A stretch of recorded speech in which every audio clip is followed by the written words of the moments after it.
ప్రార్థన చేసుకుందాము. ప్రార్థన. సకలమైన ఆశీర్వాదములకు కారణమవుతున్న త్వరలో తండ్రి, సౌశిక్షించిన దేవా, మీ యొక్క సన్నిధిని తండ్రి విడవలసిందిగా మేము కోరుతున్నాం తండ్రి. దేవా, మొన్నటి దినాన తండ్రి, శుక్రవారం రోజు తండ్రి క్రిస్మస్ దేవా, క్రిస్మస్ వేడుకలు తండ్రికి జరుపుకున్నాం తండ్రి. కానీ తండ్రి ఆదివారపు ఆరాధన తండ్రి, మొట్టమొదటి ఆదివారపు ఆరాధన తండ్రి ఈ ప్రాంతంలో మొదలు పెట్టడానికి తండ్రి, మీరు ఇచ్చిన దర్శనాన్ని బట్టి తండ్రి, మీరు ఇచ్చిన అవకాశాన్ని బట్టి తండ్రి, మీ యొక్క మాటను బట్టి తండ్రి మీకు దేవలాకులు మనం చేయించుకుంటున్నాం తండ్రి. క్రిస్మస్ నాటికి తండ్రి దేవా ఒక స్లాబ్ పూర్తి తండ్రి దేవా, స్లాబ్లోకి వెళ్తామని ఆశించాం తండ్రి. కానీ దేవా మీ చిత్తం తండ్రి ఏదైనా కానీ తండ్రి దేవా, మీ చిత్తానుసారంగా ముందుకు సాగాలని ఆశతో ముందుకు సాగుతున్న పరిశుద్ధాత్మ సంధించవలసిందిగా తండ్రి.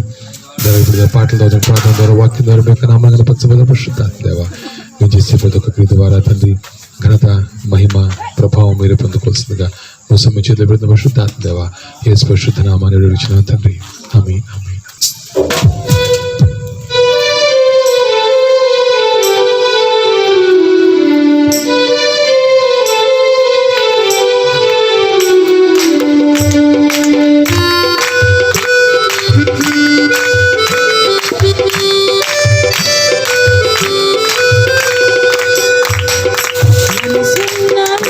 దేవా, నీ మనసును నాకిచ్చావా, మనసు మలినమైన నాకై మనిషిగా దిగి వచ్చావా. మనసున్న మంచి దేవా, నీ మనసును నాకిచ్చావా, మనసు మలినమైన నాకై మనిషిగా దిగి వచ్చావా. నా మదిని కోవెలగా మలుచుకోవయ్యా, నా హృదిని రాజుగా నిలిచిపోవయ్యా.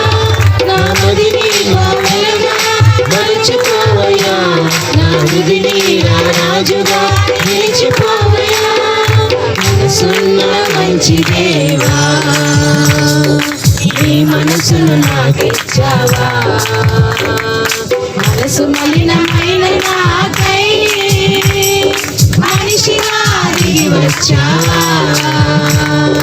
మనసున్న మంచి దేవా, నీ మనసును నాకిచ్చావా, మనసు మలినమైన నాకై మనిషిగా దిగి వచ్చావా.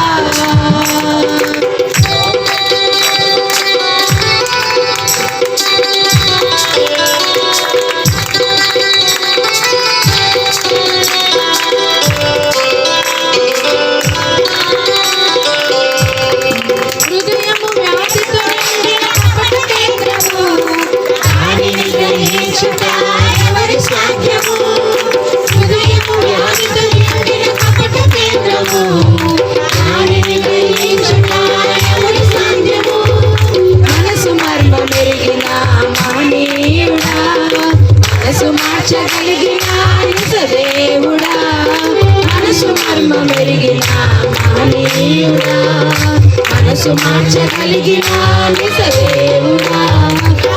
మదిని కోవెలగా మలుచుకోవయ్యా, నా హృదిని రాజుగా నిలిచిపోవయ్యా.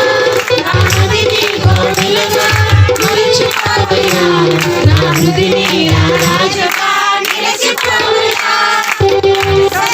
మంచి దేవా, నీ మనసును నాకిచ్చావా, మనసు మలినమైన నాకై మనిషిగా దిగి వచ్చావా.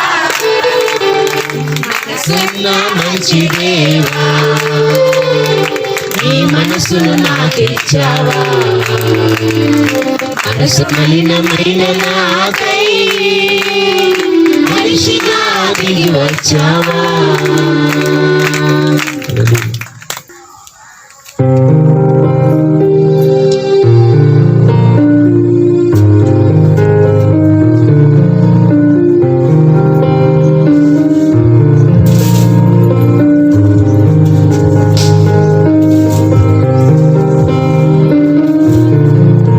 చప్పట్లు కొడుతూ దేవుని నామాన్ని మహిమపడదామండి.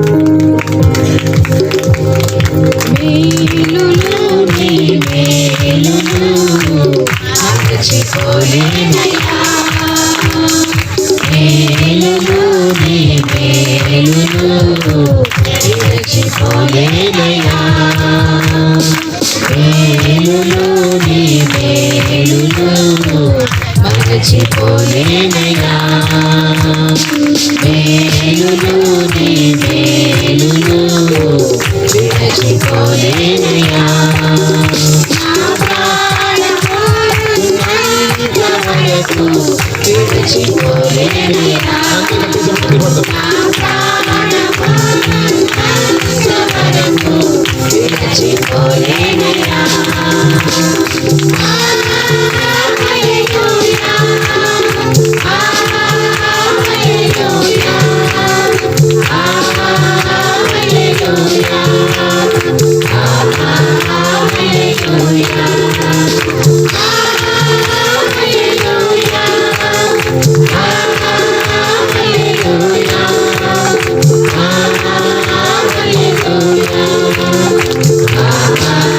హల్లెలూయా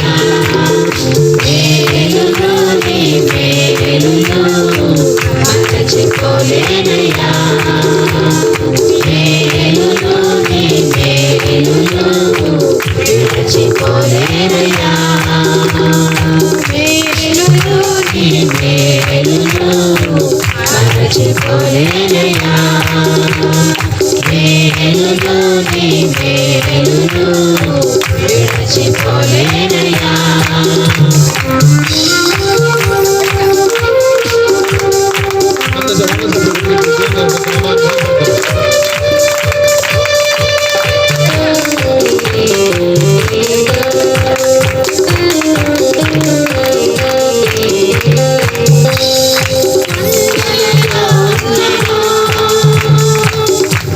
మరచిపోలేనయ్యా శ్రమలలో ఉన్నను విరచిపోలేనయ్యా శ్రమలలో ఉన్నను మరచిపోలేనయ్యా శ్రమలలో ఉన్నను విరచిపోలేనయ్యా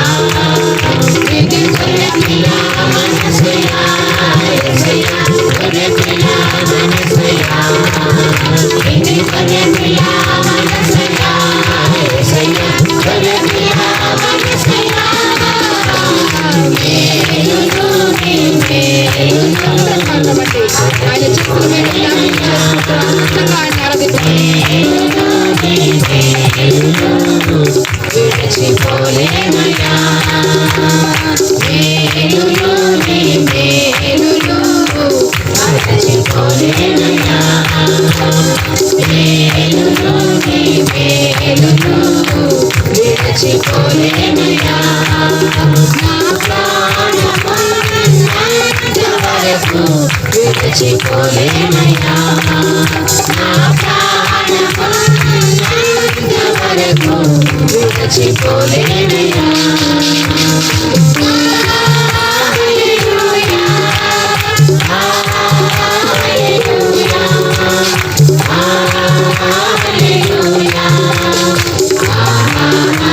హల్లెలూయా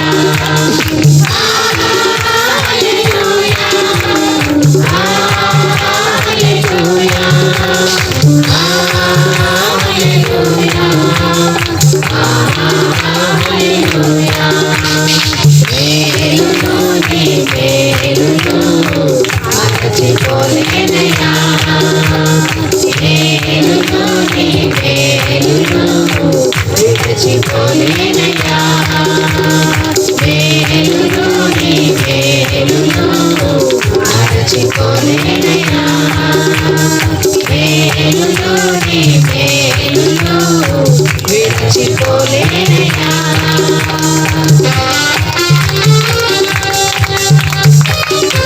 చీకటిలో ఉన్నా కానీ మరువని దేవుడు ఎటువంటి పరిస్థితి వచ్చినా మనల్ని విడువని దేవుడు అందరం కలిసి ఆరాధిద్దాం చీకటిలో మరచిపోలేదయ్యా దుఃఖములో స్నేహితుడైనావయ్యా చీకటిలో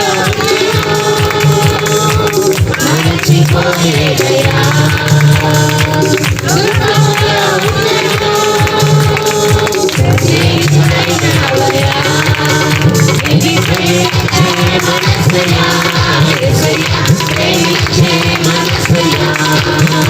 నిన్ను ప్రేమించే మనసయ్యా యేసయ్యా ప్రేమించే మనసయ్యా మేలులు నీ మేలులు మరచిపోలేనయ్యా మేలులు నీ మేలులు విడిచిపోలేనయ్యా మేలులు నీ మేలులు మరచిపోలేనయ్యా మేలులు నీ మేలులు విడిచిపోలేనయ్యా నా ప్రాణమున్నంత వరకు విడిచిపోలేనయ్యా నా ప్రాణమున్నంత వరకు విడిచిపోలేనయ్యా హల్లెలూయా హల్లెలూయా హల్లెలూయా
సుమధుర స్వరముల గానాలతో వేలాది దూతల గళములతో కొనియాడబడుచున్న నా యేసయ్య పాటను పాడుతూ దేవుని నామాన్ని మహిమపడతాం.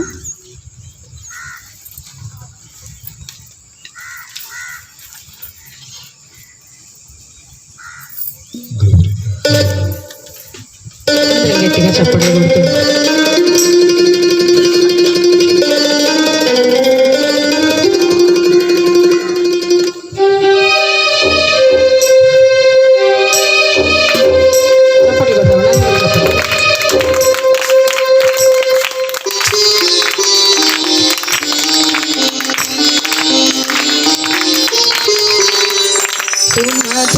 స్వరముల గానాలతో వేలాది దూతల గళములతో కొనియాడబడుచున్న నా యేసయ్యా నీకే నా ఆరాధన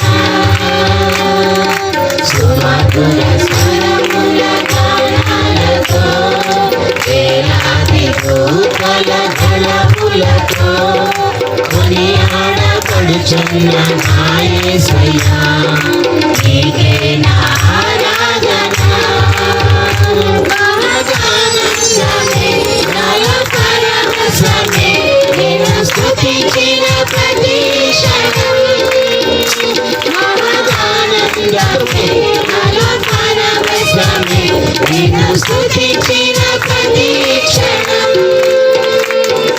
సుమధుర స్వరముల గానాలతో వేలాది దూతల గళములతో కొనియాడబడుచున్న నా యేసయ్యా నీకే నా ఆరాధన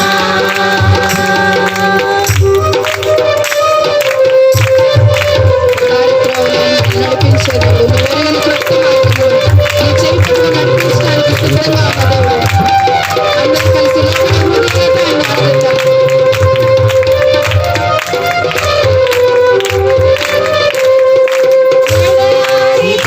కలిసి నడిచిన మార్గముల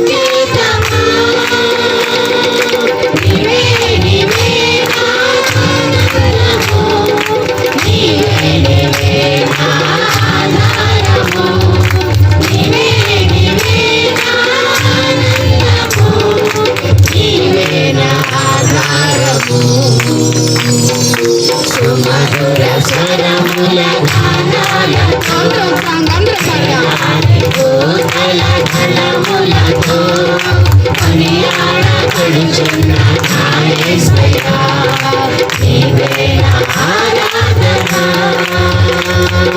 సుమధుర స్వరముల గానాలతో వేలాది దూతల కళములతో కొనియాడబడుచున్న నా యేసయ్యా నీవే నా ఆరాధన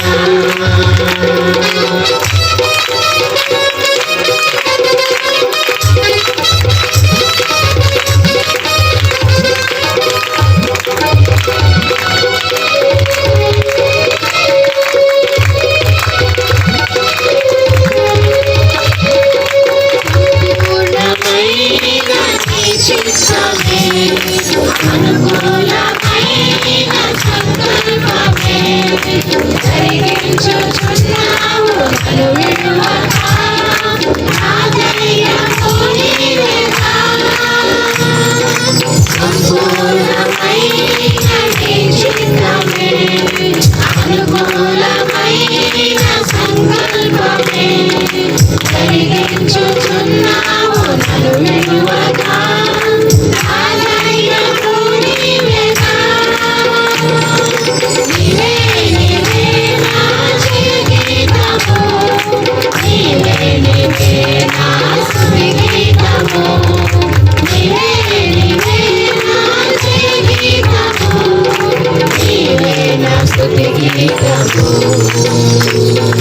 సుమధుర స్వరముల గానాలతో వేలాది దూతల కళములతో కొనియాడబడుచున్న నా యేసయ్యా నీవే నా ఆరాధన సుమధుర స్వరముల గానాలతో వేలాది దూతల కళములతో కొనియాడబడుచున్న నా యేసయ్యా నీవే నా ఆరాధన వేలాది నదులన్నీ ఆయన మహిమపరచు ఉండగా సర్వ సృష్టి అంతా ఆయనకు లోబడుచు ఉండగా ఉదయ కాలం ముందు మనల్ని మనం దేవునికి సంపూర్ణంగా సమర్పించుకుంటూ ఆయన్ని ఆరాధిద్దాం.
సుమధుర స్వరముల గానాలతో వేలాది దూతల కళములతో కొనియాడబడుచున్న నా యేసయ్యా నీవే నా ఆరాధన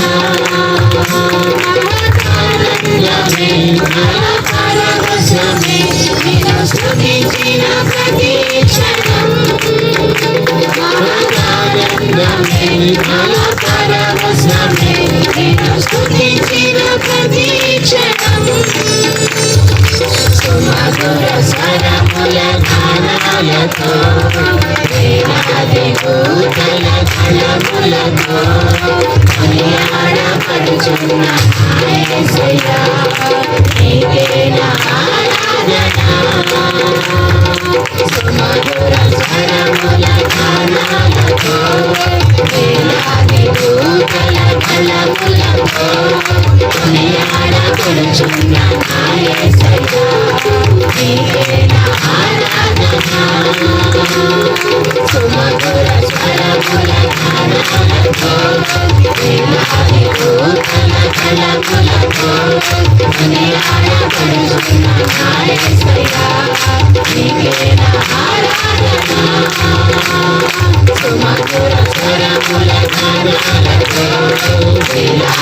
దూతల గణములతో కొనియాడబడుచున్న నా యేసయ్యా నీకే నా ఆరాధన సుమధుర స్వరముల గానాలతో వేలాది దూతల గణములతో కొనియాడబడుచున్న నా యేసయ్యా నీకే నా ఆరాధన. హల్లెలూయా, హల్లెలూయా. ఆఖరి పాట పాడుతున్నాం. నీ ప్రేమ మాధుర్యము నేనేమన్నాను.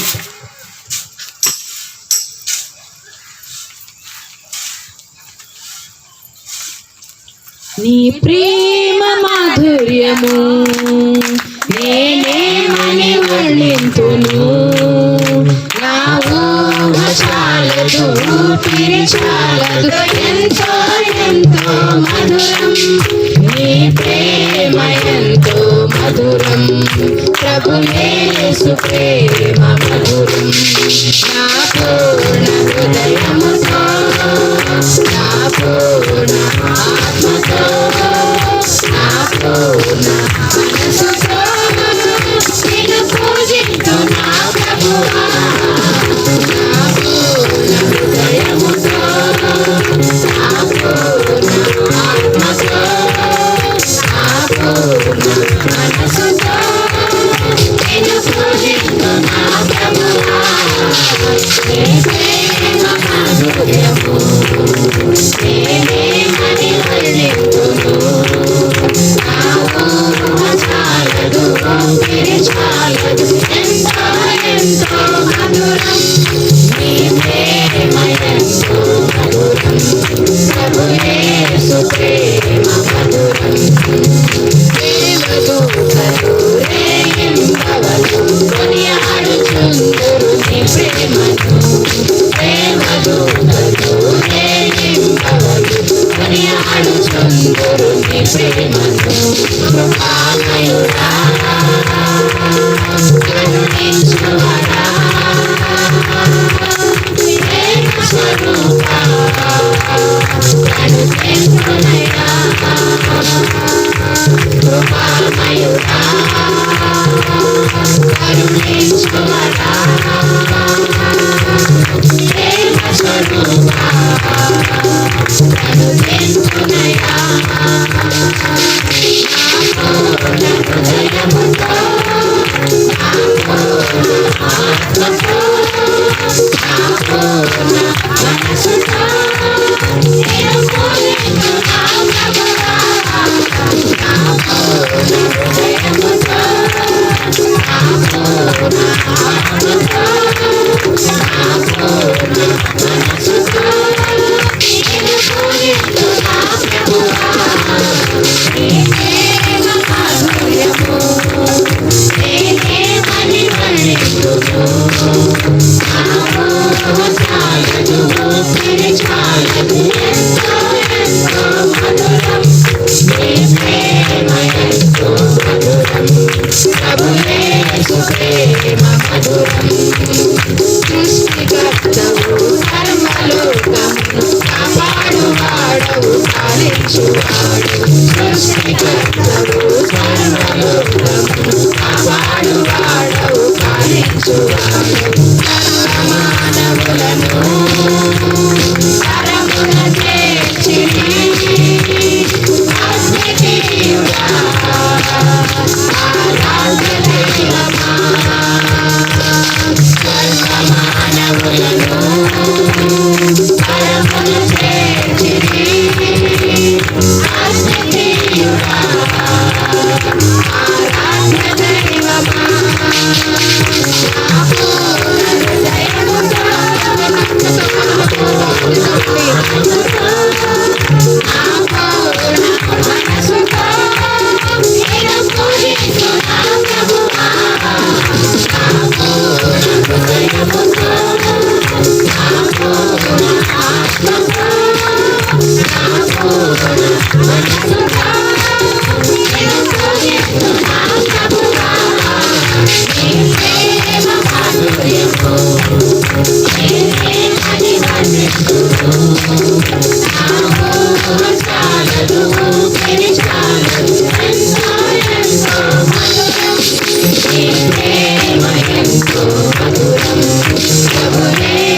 ప్రేమ మధురం నా పూర్ణ హృదయముతో నా పూర్ణ ఆత్మతో నా పూర్ణ మనసుతో నిన్ను పూజించు నా ప్రభువా నా పూర్ణ హృదయముతో నా పూర్ణ ఆత్మతో నా పూర్ణ మనసుతో నిన్ను పూజించు నా ప్రభువా నీ ప్రేమ మాధుర్యము నేనే మహిమనెత్తును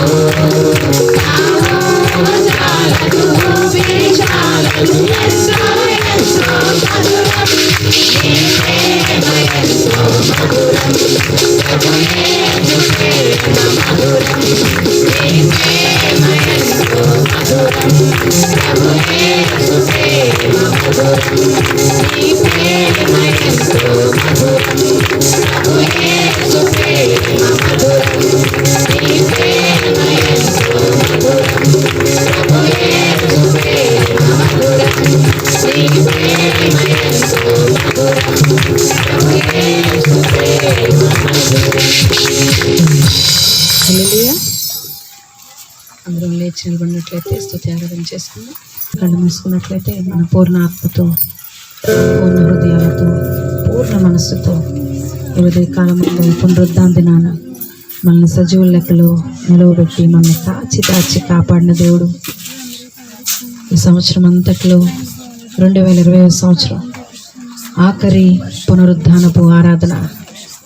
ఈ ఆరాధన ఒక్కసారి మనల్ని మనం ఈ సంవత్సర కాలం అంతా వెనుదిరిగి ఒక్కసారి ఆలోచించుకుంటే, పరిశీలించుకుంటే, ఏం చేశాను నేను దేవుని గురించి, ఏ విధంగా నేను దేవుణ్ణి ఆరాధించగలిగాను, నూతన సంవత్సర వాగ్దానాన్ని పొందుకోగలిగానా లేదా, 2020 సంవత్సరంలో దేవుడు నీకు ఇచ్చిన వాగ్దానం నువ్వు పొందుకోలేనట్లయితే ఇప్పుడైనా నిన్ను నువ్వు దేవునికి సమర్పించు. ఎందుకంటే వాగ్దానం ఇచ్చిన దేవుడు నమ్మదగిన వాడు, వాగ్దానాన్ని నెరవేర్చడానికి ఆయన శక్తిమంతుడు, సమర్థుడు. కానీ ఆ వాగ్దానాన్ని పొందుకోలేకపోతున్నామంటే ఇంకా మనలో ఆయనకి నచ్చని, ఇంకా మనలో ఆయన నుండి దూరమయ్యే ఇంకా ఆలోచనలు కానీ సమస్యలు ఆటంకాలు ఉన్నాయేమో పరిశీలించుకుందాం. మనల్ని మనం ప్రశ్నించుకుందాం. ఎన్నో సంవత్సరాలు గతించిపోతూ ఉన్నాయి, కానీ కొత్త సంవత్సరం రాబోతూ ఉంది. కానీ ఏం చేశాం దేవుని గురించి, ఏ విధంగా మన జీవితాలు దేవునికి సమర్పించుకుందాం, మన జీవితంలో ఉన్న సమస్యల్ని ఏ విధంగా పోగొట్టుకోగలిగాము, ఆయన సిద్ధపరిచిన దీవెనల్ని ఏ విధంగా పొందుకోగలిగాము, ఒక్కసారి ఆత్మవిమర్శ చేసుకుందాం మనం. ఎందుకంటే ఆశీర్వాదమునకు వారసులవుటకు మీరు పిలువబడితిరి అని ఆయన వాక్య భాగం సెలవిచ్చుచూ ఉండగా ఎవరము ఇంకా ఆయన ఆశీర్వాదాన్ని పొందుకోలేకపోతున్నామా? ఇంకా సమస్యలు, ఆ సుడిగుండాల మధ్య ఇరుక్కునున్నామేమో. మనల్ని మనం ఒక్కసారి పరిశీలనగా పరీక్షించుకున్న అదే కాలం మందు ఎన్నో ఆదివారాలు గతించిపోతూ ఉన్నాయి, ఎన్నో సంవత్సరాలు గతించిపోతూ ఉన్నాయి. ఈ 2020 సంవత్సరం ఈ ఆఖరి ఈ ఆదివారం మరలా మన జీవితాల్లో మరలా ఎప్పటికీ రాదు. కాబట్టి ఇది అనుకూలమైన సమయం, ఇదే రక్షణ దినం. దేవుడు మన జీవితాల్లో దిగి రావటానికి, ఈరోజే నీ జీవితంలోకి రావటానికి ఆయన సిద్ధంగా ఉన్నాడేమో. ఒక్కసారి ఆయనతో గతించిన కాలంలో చేసిన ఆ తప్పులు, పాపాలు, ఆ పొరపాట్లు అవన్నీ ఇక్కడ నేను ఒప్పుకొని విడిచిపెడుతున్నానయ్యా. నూతన సంవత్సరంలోకి నేను నీతో నూతనంగా అడుగు వేయటానికి నాకు సహాయం చేయ ప్రభువా అంటూ ఆయనతో ఒక నిత్య నిబంధన చేసుకున్నాం. ఇదే ఆఖరి రోజు. పరిశుద్ధాత్మదేవుడు మనకు అవకాశం ఇచ్చి ఉండగా, అనేక మంది గొప్పవారికి లేని యోగ్యత, ధన్యత దేవుడు మనకి ఇచ్చి ఉండగా ఈరోజు మనల్ని మనం ఆయనకి సంపూర్ణంగా సమర్పించుకుందాం. దేవా, నా జీవితం నీదయ్యా. ఎందుకంటే మన జీవితము మనం అనుకుంటున్నాం ఎంతో కాలం ఉంది, మారటానికి టైం ఉంది, భక్తి చేయడానికి టైం ఉంది, ఆయన గురించి పని చేయడానికి టైం ఉంది అనుకుంటున్నాం. కానీ ఏ రోజు, ఏ గడియో, ఏ జాము ఆయన రావడానికి సిద్ధంగా ఉన్నాడు. మరుక్షణం ఆయన రాకడ ఉన్నట్లయితే నువ్వు ఎత్తబడే గుంపులో ఉండగలవా? ఈరోజే మనల్ని మనం పరీక్షించుకున్నాం. దేవా, నీ సన్నిధి నాకు కావాలయ్యా. నూతన ఆత్మాభిషేకం, నూతన ఆత్మ నడిపింపు, నూతన బలం, నూతన అభిషేకం నాకు కావాలి ప్రభువా. నూతనమైన మార్గాలు నా కొరకు తెరిచి ఉంచిన నా యేసయ్య, నూతన మార్గంలో నడిపించండి అయ్యా. పరిశుద్ధుడా, నీ కొరకు నేను జీవిస్తానయ్యా, నీ గురించి నేను బ్రతుకుతానయ్యా. నువ్వు చేసిన మేలు నేను మర్చిపోను ప్రభువా. అనేక మంది ఈ సమయంలో ఆయన చేసిన మేళ్లు మర్చిపోయి ఆయన తృణీకరించి ఆయన సన్నిధికి దూరం అయిపోయిన వారు అనేక మంది ఉన్నారు. ఆయన చేసిన మేళ్లు ఎంత గొప్ప దేవుడు అండి. మన జీవితంలో ఇంకా మేళ్లు చేయడానికి ఆకాశ వాక్యములను విప్పి పట్టజాలంత విస్తారమైన దీవెనలు కుమ్మరించడానికి ఆయన సిద్ధంగా ఉండగా, పోగొట్టుకున్న వారు అనేక మంది ఈ సమయంలో ఉండగా, దేవా పోగొట్టుకున్న గుంపులో నేను ఉండకూడదయ్యా, నేను దీవించబడాలి, నా కుటుంబం దీవించబడాలి, నా జీవితం వర్ధిల్లాలి అని ఎవరికి వారి ఆశతో అడుగుదాం ఆయన్ని. దేవా నువ్వు నాకు కావాలి ప్రభువా, నీ సన్నిధి నాకు కావాలయ్యా, నీ దీవెన నాకు కావాలి ప్రభువా. అందులో రెండు చేతులెత్తి ఆశ్చర్యకరుడు, ఆలోచనకర్త, నిత్యుడగు తండ్రి, బలవంతుడు, ఆయనకున్న ఒక్కొక్క నామాన్ని జ్ఞాపకం చేసుకుని, ఎందుకంటే ఆయన బలవంతుడుగా నీ జీవితంలో నువ్వు బలహీనంగా ఉన్న సమయంలో బలవంతుడిగా రావడానికి సిద్ధంగా ఉన్నాడు. ఆయన నీ జీవితంలో ఆశ్చర్యకార్యాలు చేయడానికి సిద్ధంగా ఉన్నాడు. ఆయన నీ జీవితంలో అద్భుతాలు చేసి నీకు ఆలోచన కర్తగా, నీకు ఆలోచన చెప్పడానికి, సరైన మార్గంలో నడిపించడానికి నీ ముందు నిలవబడి ఉండగా రెండు చేతులు ఎత్తి ఆయనకి సంపూర్ణంగా సమర్పించుకొని, దేవా నా హృదయాన్ని, నా జీవితాన్ని, నా మనస్సుని నీ ఆధీనంలో నాయన ఉంచుకుంటున్నాను. దేవా నన్ను నడిపించండి ప్రభువా. అని ఒక్కొక్కరం కలిసి ఆయన్ని హృదయపూర్వకంగా, ఎవరికి వారమే ఎటువైపు కళ్ళు తెరిచి అటు ఇటు చూడకండి, హృదయపూర్వకంగా మనసంతా ఆయన మీద పెట్టి ఆయన్ని ఆరాధిద్దాం. ఆశ్చర్యకారుడు, ఆలోచనకర్త, నిత్యుడగు తండ్రి, బలవంతుడు, లోకాన్ని ప్రేమించి తన ప్రాణమునర్పించి తిరిగి లేచిన పునరుద్ధారుడు, వెండి మన హృదయాలను ఆయనకు అర్పించి ఆత్మతో సత్యముతో ఆరాధించెదము.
లేచిన పునరుత్థానుడు.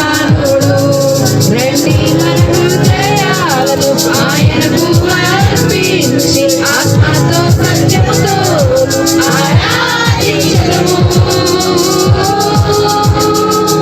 ఆరాధించదము.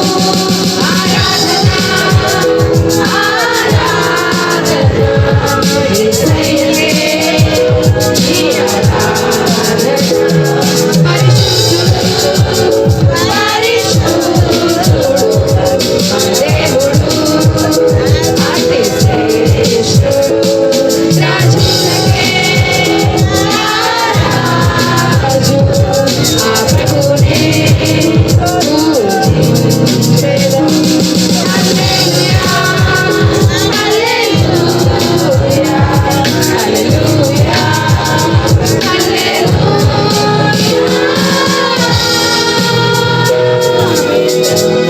ఆశ్చర్యకరడానికి మా జీవితంలో అయ్యా ఎటు వెళ్ళాలో తెలియని అగమ్య పరిస్థితుల్లో మాకు అర్థం కాని వేళల్లో అయ్యా మాకు ఆలోచన కర్తగా మా జీవితాల్లోకి దిగి వచ్చిన యేసయ్య మీకే వందనాలు. మేము బలహీనులుగా ఉన్నప్పుడు మమ్మల్ని బలపరిచిన వాడా మీకే వందనాలు.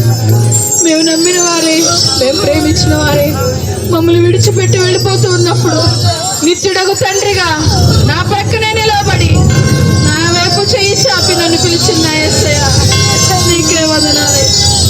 రాజాది రాజా ప్రభుల ప్రభు సత్య స్వరూపిగా సత్య మార్గంలో జీవ మార్గం నడిపించడానికి సిద్ధంగా ఉన్నవాడా అయ్యా నీ వైపు చూడగలిగే మనసులు మాకు దయచి. పరిశుద్ధ ఆత్మదేవ సర్వాధికారి సర్వాంతర్యామి నీవు లేని చోటే లేదయ్యా, నీవు లేని స్థలము లేదు తండ్రి. అయ్యా నీ నుండి మేము ఎక్కడ దాక్కోలేమయ్యా. అయ్యా జగత్ పునాది వేయబడక మునిపే తండ్రి, గర్భంలో ఇంకా పిండంగా రూపించబడక ముందే నేను నిన్ను ఎరిగి తిని నేను నిన్ను ప్రతిష్ఠించి తిని అని వాగ్దానం ఇచ్చి మమ్మల్ని ఎంచుకున్నావయ్యా. నీ పిలుపును త్రోసివేసి లోకపు ప్రలోభాల్లో, లోకపు వ్యామోహాల్లో, లోకపు మనుషుల మాటల్లో తండ్రి సాతాను యొక్క కుతంత్రాల్లో చిక్కుకుపోయి నశించిపోతున్న వారు అనేక మంది ఉన్నారయ్యా. వారి వల్ల మేమెన్నటికీ కాకూడదు తండ్రి. నీ ప్రేమలో నిత్యము నిలిచి ఉండే తండ్రి. ఎందుకంటే నీ ప్రేమ శాశ్వతమైనది, నీ ప్రేమ యథార్థమైనది. తల్లి మరిచిన తండ్రి వరకు విడిచిన మరువనిది విడువనిది నీ ప్రేమ. ఈ లోక మనుషుల ప్రేమ అది తల్లైనా తండ్రైనా అన్న తమ్ములైన అక్క చెల్లెలైన భార్య అయినా భర్త అయినా బిడ్డలైనా మర్చిపోతారయ్యా, విడిచిపెడతారు తండ్రి. కానీ నీ ప్రేమ మమ్మల్ని అన్నడు విడువనిది. నీ ప్రేమ లాంటి ప్రేమ లోకంలో మాకు ఎక్కడ దొరకదయ్యా. ఎవరైతే ఆ మాట గ్రహించి నీ ప్రేమలో నిలిచి ఉంటారో తండ్రి వారిని ఉన్నత స్థలాలు ఎక్కించడానికి సిద్ధంగా ఉన్నారయ్యా. నిన్ను ప్రేమించి వారిని ఆస్తికర్తలుగా చేస్తారన్నావు తండ్రి. గొప్ప దేవుడా నీకే వందనాలయ్యా. రాజాది రాజా నీకే మహిమ చెల్లించుకుంటున్నాం తండ్రి. ఉత్సాహగానము చేసెదము ఘనపరచెదము మన యేసయ్య నామమును. ఉత్సాహగానము చేసెదము ఘనపరచెదము మన యేసయ్య నామమును. హల్లెలూయా హల్లెలూయా యెహోవా షమ్మా. హల్లెలూయా యెహోవా నీవే. హల్లెలూయా యెహోవా షాలోమ్. హల్లెలూయా యెహోవా రాఫా. హల్లెలూయా యెహోవా షమ్మా. హల్లెలూయా యెహోవా నీవే. హల్లెలూయా యెహోవా షాలోమ్. అమూల్యమైన వాగ్దానములు అత్యధికముగా ఉన్నవి. అమూల్యమైన వాగ్దానములు అత్యధికముగా ఉన్నవి. వాటిని మనము నమ్మిన ఎడల దేవుని మహిమను అనుభవించెదము. వాటిని మనము నమ్మిన ఎడల దేవుని మహిమను అనుభవించెదము. హల్లెలూయా యెహోవా రాఫా. హల్లెలూయా యెహోవా షమ్మా. హల్లెలూయా యెహోవా నీవే. హల్లెలూయా యెహోవా షాలోమ్. హల్లెలూయా యెహోవా రాఫా. హల్లెలూయా యెహోవా నీవే. హల్లెలూయా యెహోవా నీవే. హల్లెలూయా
యెహోవా రాఫా, స్వస్థపరిచే దేవా నీకే వందనాలయ్యా.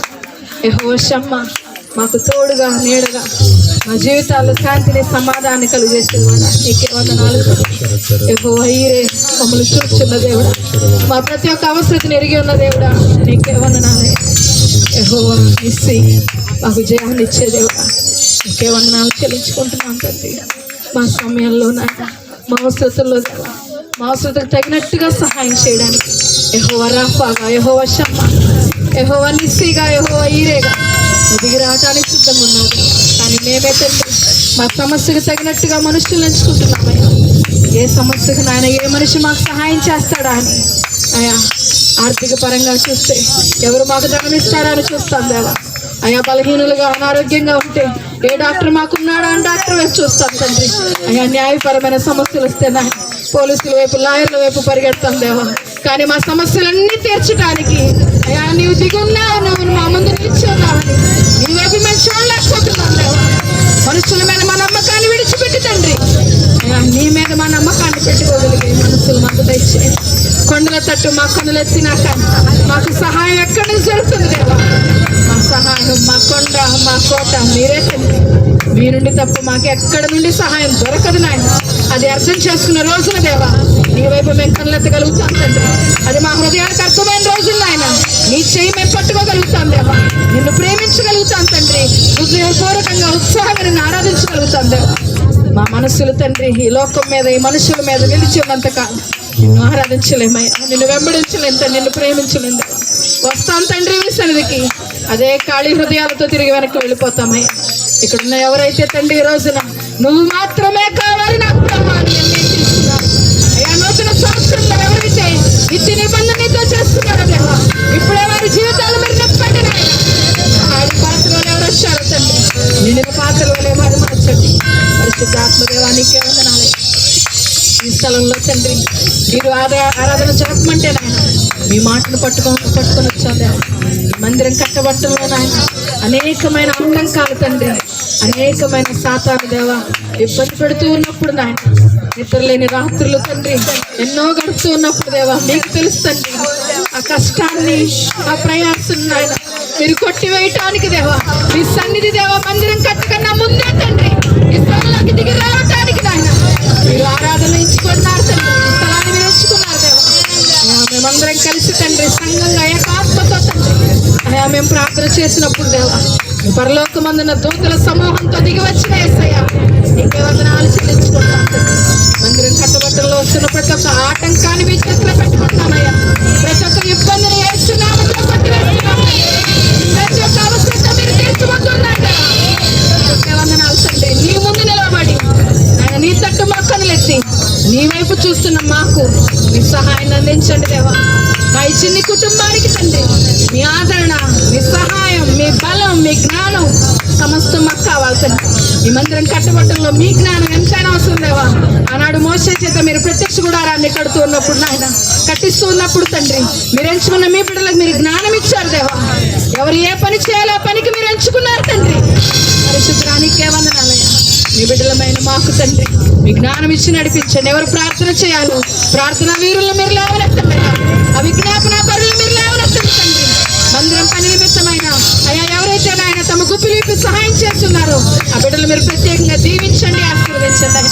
పరిశుద్ధానికే వందనాలు. మాకెందుకైనా ప్రక్కకు వెళ్ళిపోయేవారు కాదయ్యా, ఇది నా పని అని తండ్రి అడుగు ముందుకు వేసేవారు మీకు కావాలి తండ్రి. మీ పనిలో దేవా మీ కాడు మోసే బిడ్డలుగా ఈ సంఘాన్ని మీరు బలపరచండి తండ్రి.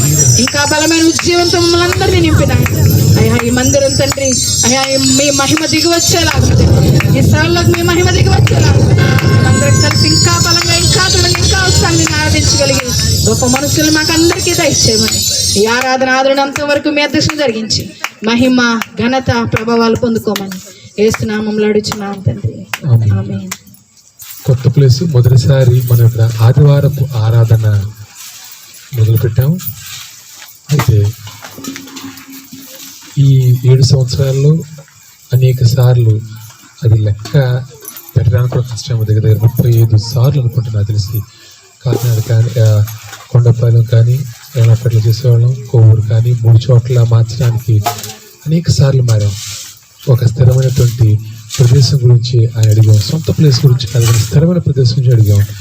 ఆయన అడిగిన దానికన్నా ఎక్కువ ఇచ్చే దేవుడు ఆయన. స్థిరమైన ప్రదేశం అడిగితే ఆయన సొంత స్థలాన్ని ఇచ్చాడు ఆయన. నిజమే, కొంచెం ఒక 1/2 కిలోమీటర్ దూరం అనుకుంటుంది, దూరం కాదు మనకి మనం వెళ్ళే ప్రదేశం నుంచి. ఇది దేవుని సన్నిధి, ఇది దేవుని యొక్క ఏర్పాటు. దేవుని యొక్క దీవెన పొందుకునే ఆలోచన ప్రతి ఒక్కరు రావాలని అది మేము కాదు, దేవుని యొక్క ఆలోచన. సరే ఇప్పుడు ప్రార్థన చేసుకుని వాక్యం వెళ్దాం. ప్రార్థన. సకలమైన ఆశీర్వాదములకు కారణమవుతున్న పరలోకపు తండ్రి సౌందర్య దేవా మీ యొక్క సన్నిధికి వచ్చవలసిందిగా తండ్రి దేవా, మీ సన్నిధిని మాధుర్యాన్ని తండ్రి ఏ రోజు రుచి చూస్తారా తండ్రి వాడు దేవా మీకు దూరం కాలేరు తండ్రి. తండ్రి అది ఎటువంటి స్థితి అయినా, ఎటువంటి పరిస్థితి అయినా కానీ తండ్రి మేము ఎప్పుడు తండ్రి మీకు దూరం కాకుండా తండ్రి ఒక ఆటంకాన్ని జయిస్తూ తండ్రి ముందుకు సాగే విధంగా సాయం చేస్తున్న కొంత పరిశుద్ధాత్మ దేవ మీ సన్నిధికి వచ్చవలసిందిగా తండ్రి. ఇప్పుడు దేవా పాటల ద్వారా మీ యొక్క నామ మహిమపరచాం తండ్రి దేవా. ఇప్పుడు దేవా వాక్యం ద్వారా తండ్రి మీ యొక్క ఉద్దేశాన్ని మేము గుర్తెరిగి తండ్రి నేను ముందుకు సాగే విధంగా సాయం చేయవలసిందిగా ముసము చెందబడిన పరిశుద్ధాత్మ దేవ యేసు పరిశుద్ధ నామమున వేడుచున్నాము తండ్రి. ఆమేన్. మనం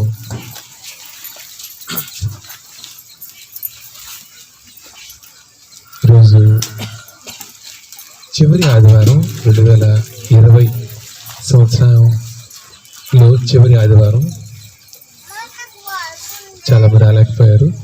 అందరూ ప్రార్థనలో జ్ఞాపకం చేసుకుందాం, ప్రతి ఒక్కరు రావాలని చెప్పి.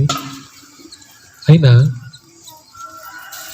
నేను చూసినప్పుడు అనిపించింది రాలేదు ఎవరని, కానీ నాకు అనిపించిన ఇంకొక మాట, అది దేవుని చిత్తం.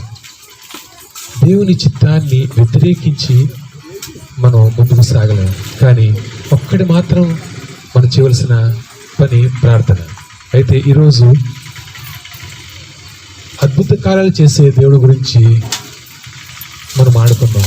ఎందుకంటే కనుక ఆయన వాగ్దానం చేస్తున్నాడు. ఆయన మన జీవితాన్ని నువ్వు నేను ఊహించిన దానికన్నా ఆయన అత్యధికంగా దీవించే దేవుడు అని వాగ్దానం చేస్తున్నాడు. దాంతోపాటు ఇంకా అర్థం చేసుకోవాల్సిన మాట, ఆయన అద్భుత కార్యాలు చేసే దేవుడు, అద్భుతకరుడు. ఎంతమందికి ఈ మాట అర్థమవుతుందో తెలియదు, కానీ ఆయన అద్భుతకరుడు, అద్భుత కార్యాలు చేసే ఆ గొప్ప దేవుడు. ఆ గొప్ప దేవుడు వెంబడించటానికి వచ్చాం కదా. ఈ ప్రపంచంలో అనేక కోట్ల మంది, పర్సంటేజ్ వైజ్ చూసుకుంటే కనుక దగ్గర దగ్గర అఫీషియల్ లెక్కల ప్రకారం 35 నుంచి 40%, అన్అఫీషియల్ లెక్కలు చూసుకుంటే 50% కానీ ఎక్కువ మంది ప్రపంచంలో క్రైస్తవులు ఉన్నారంట. కానీ అద్భుత కార్యాలు ఎంతమంది పొందుకోగలుగుతున్నారు? దేవుడు చేసే అద్భుత కార్యాలు, దేవుడి నుంచి అద్భుతకరమైనటువంటి ఆ గొప్ప మేళ్ళు, గొప్ప సహాయం ఎంతమంది పొందుకోగలుగుతున్నాం? మనమే చూసుకుందాం. నువ్వు నేను మనం చూసుకుంటే కనుక మనం ఎన్నిసార్లు సమస్యలు ఇరుక్కున్నా, ఎన్నిసార్లు ఇబ్బందులు ఇరుక్కున్నాం, కానీ ఆయన అద్వితీయమైనటువంటి ఆ గొప్ప సహాయం ఎన్నిసార్లు పొందుకున్నాం మనం ఆలోచిద్దాం. ఎందుకు ఆయన అద్భుతకరుడు అనే విషయం అందరికీ తెలుసు. ఇందాక ఎందుకు లెక్కలు చెప్తానంటే కనుక దగ్గర దగ్గర ప్రపంచవ్యాప్తంగా 400 కోట్ల మంది ఈ రోజు క్రైస్తవులు ఉన్నారు. ఈ 400 కోట్ల మంది ఆయన అద్భుతకరుడు నమ్మే వచ్చారు. కానీ ఎంతమంది ఆ 400 కోట్ల మందిలో ఎంతమంది అద్భుతకరమైన కార్యాలు ప్రతిసారి పొందుకోగలుగుతున్నారు? జాగ్రత్త తీసుకోండి. 400 కోట్ల మంది ఆయన వెంబడిస్తున్నారు అంటే కనుక ఖచ్చితంగా ఆయన అద్భుతకరుడు అని నమ్మి వెంబడిస్తున్నారు. అయితే ఈ ఇన్ని కోట్ల మందిలో మరి ప్రతి ఒక్కరూ ఆయన అద్భుత కార్యాలు పొందగలుగుతున్నారా? ఎందుకు పొందుకోలేకపోతున్నాం? ఎందుకు ఆయన ఇచ్చిన వాగ్దానం మన జీవితంలో ఎందుకు నెరవేరట్లేదు? జాగ్రత్తగా ఈరోజు అర్థం చేసుకుందాం. ఎప్పుడైతే ఈ మర్మం మనకు అర్థమవుతుందో మన జీవితంలో ఎప్పటికీ ఏ సమస్య వచ్చే అవకాశం లేదు. అద్భుత కార్యాలు చేసే ఆ గొప్ప దేవుడు నీ జీవితంలో, నా జీవితంలో ఆయన దిగి రావటానికి సిద్ధంగా ఉన్నాడు. కానీ మనం ఆయన్ని అర్థం చేసుకోలేకపోతున్నాం. మనం ఆయన ఉద్దేశాన్ని అర్థం చేసుకోలేకపోతున్నాం. ఆయన మాటలోని మర్మాన్ని అర్థం చేసుకోలేకపోతున్నాం. అద్భుత కార్యాలు చేసే దేవుడు అని ఆయన చెప్పగానే ఆయన అడుగుతున్నాం, అయ్యా చెయ్యి, అద్భుత కార్యం చెయ్యి అడుగుతున్నాం. కానీ ఆయన చేయలేకపోతున్నాడు. ఎందుకు చేయలేకపోతున్నాడు? ఆయన చేతకని వాడా? కాదండి. ఎందుకు ఆయన నీ ప్రార్థన వినలేకపోతున్నాడు? ఎందుకు ఆయన నీ దాకా ఆయన చేతిని ఆయన చాపలేకపోతున్నాడు? ఈరోజు ఒక్క మాట చూసుకుందాం. ఎందుకు ఆయనకు వచ్చిన ఆటంకం చూసుకుందాం. మనం మొదటి ఫ్రెండ్స్ లూకా సువార్త 5వ అధ్యాయం 3 నుండి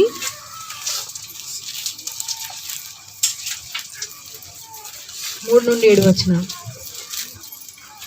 ఆయన ఆ దోణిల్లో సీమోనుదైన ఒక దోణి ఎక్కి దరి నుండి కొంచెము త్రోయమని అతన్ని అడిగి కూర్చుండి దోణిలో నుండి జనసమూహములకు బోధించుచుండెను. ఆయన బోధించుట చాలించిన తరువాత, నీవు దోణిను లోతులకు నడిపించి చేపలు పట్టుటకు మీ వలలు వేయడని సీమోనుతో చెప్పగా, సీమోను, ఏలినవాడా, రాత్రంతయు మేము ప్రయాసపడితిమి గాని మాకేమీ దొరకలేదు. అయినను నీ మాట చొప్పున వలలు వేతునని ఆయనతో చెప్పెను. వారు అలాగు చేసి విస్తారమైన చేపలు పట్టిరి. అందుచేత వారి వలలు పిగిలిపోవచుండగా వారు వేరొక దోణిలో ఉన్న తమ పాలివారు వచ్చి తమకు సహాయం చేయవలనని వారికి సంజ్ఞలు చేసిరి. వారు వచ్చి 2 దోణిలు మునుగునట్లు నింపిరి. సరే, ఈ మొత్తం మనకందరికీ అనేక సార్లు తెలిసిందే. కానీ దీంట్లో ఒక కొత్త మర్మాన్ని ఈరోజు తెలుసుకుందాం. ఎందుకంటే ఈ పరిశుద్ధ గ్రంథం అనేది మర్మాలతో నిండింది. ఆయన మర్మాలతోనే మాట్లాడతాడు. ఆయన మనం అర్థం చేసుకోగలిగే ఆలోచన శక్తి ఉన్నప్పుడు మాత్రమే మనకి వాక్యం అర్థమవుతుంది. బైబిల్గా చదివితే కనుక దాంట్లో ఆ హిస్టరీ మాత్రమే అర్థమవుతుంది. ఏం జరిగింది, ఎలా జరిగింది, ఎవరేం చేశారని మాత్రమే అర్థమవుతుంది. కానీ పరిశుద్ధాత్మ యొక్క ఉద్దేశం మనకి అప్పటికి అర్థం కాదు. ఇక్కడ పేతురుతో ఆయన అంటున్న మాట, లోతుకి నీ ధోని నడిపించు. ఒక్క మాట ఈరోజు చూసుకున్నాం మనం. పేతురుతో క్రీస్తు అంటున్న మాట, నీవు ఈ నావని. మొదట పేతురు మొట్టమొదటిసారి చూస్తున్నాడా పేతురు? జాగ్రత్తగా పేతురుకి క్రీస్తుకి వచ్చిన సంబంధాన్ని మొదలు చూసుకుందాం. పేతురు మొదటిసారి క్రీస్తుని చూడట్లేదు. పేతురు యేసుక్రీస్తు గురించి విని ఉన్న పేతురు. ఎందుకంటే కనుక ఆ బాప్తిస్మ యోహానుకి శిష్యుడిగా ఉన్నటువంటి పేతురు.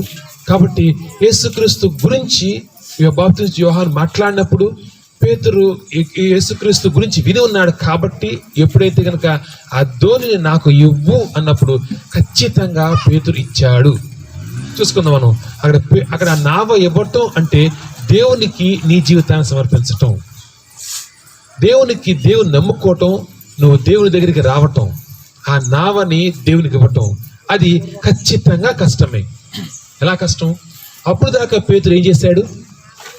వలలు వేసే సమయం, చేపలు పట్టే సమయం సముద్రంలో రాత్రి వేళ రాత్రంతా కష్టపడి చేపలు పట్టాడు. రాత్రంతా ఒక వ్యక్తి కష్టపడుతున్నప్పుడు అది తిరిగి పొద్దున్న రెస్ట్ తీసుకోవాలి. పొద్దున్న ఆ పగలు కొంచెం రెస్ట్ తీసుకున్న మళ్ళీ తిరిగి సాయంత్రం వచ్చి ఆ తెల్లవారుజామున తిరిగి మళ్ళీ వేటకు వెళ్ళాలి. రాత్రంతా కష్టపడినప్పుడు ఏమైనా ప్రతిఫలం వచ్చి ఉంటే కనుక కొంచెం ఆనందంగా ఉండేవాడు. ఆనందంలో కొంచెం సేపు నిద్రపోకపోయినా, కొంచెం రెస్ట్ తీసుకోకపోయినా కానీ ఆనందంలో కొంచెం సేపు దేవునితో ఉండేవాడేమో, యేసుక్రీస్తుతో కొంచెంసేపు గడపడానికి ఇష్టపడేవాడేమో. కానీ రాత్రంతా కష్టపడినా కానీ వలల్లో ఏ చేప పడలేదట. దాంతోపాటు ఏం చేస్తున్నాడు? వలల్ని క్లీన్ చేసుకుంటున్నాడు, పని చేసుకుంటున్నాడు. కష్టమే.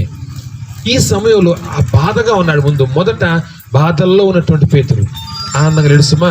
బాధల్లో ఉన్న పేతురు దగ్గరికి క్రీస్తు ఒక మాట వచ్చింది. ఏమని?